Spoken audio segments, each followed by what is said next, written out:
standard, kejam. Benarkah demikian? Ketika kita dituntut untuk punya standar yang lebih tinggi, apakah dunia kejam terhadap kita?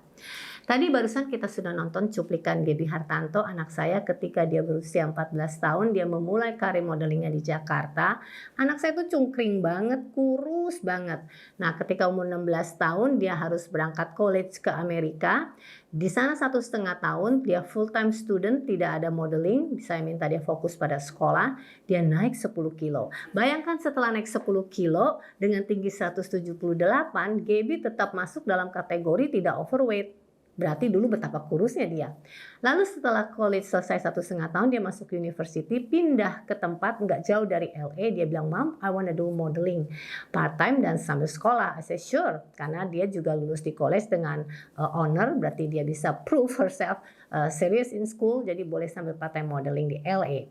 Ketika selesai university 1,5 tahun hampir 2 tahun, dia bilang, "I wanna go full time modeling, I wanna go New York."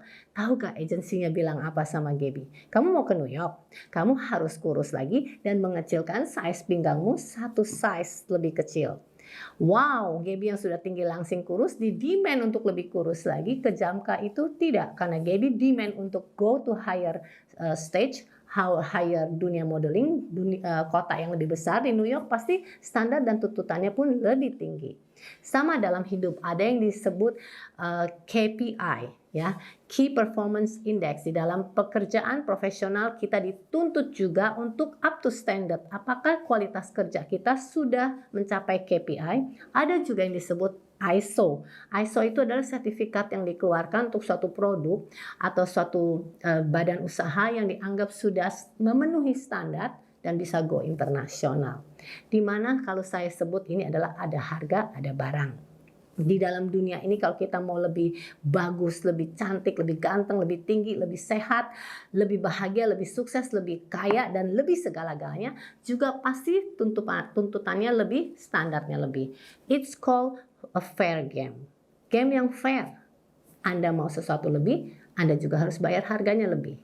Saya beri contoh, dalam satu hubungan yang toxic ya, hubungan yang tidak sehat, kita di-abuse, kita tidak bisa keluar, kita tersiksa di dalam, terus kita menyalahkan Tuhan bahwa kita sedang diuji, atau kita menyalahkan orang tua kita yang tidak bisa mendidik kita menjadi sosok yang kuat, bisa keluar berontak dari suatu tekanan.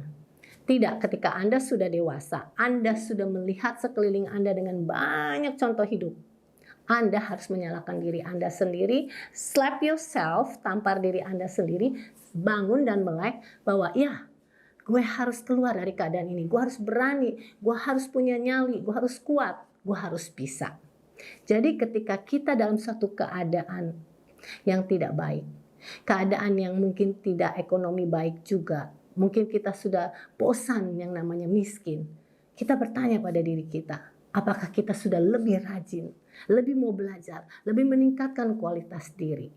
Jadi ingat, meng-grooming diri artinya memperbaiki diri, mengupgrade diri, meningkatkan kualitas diri.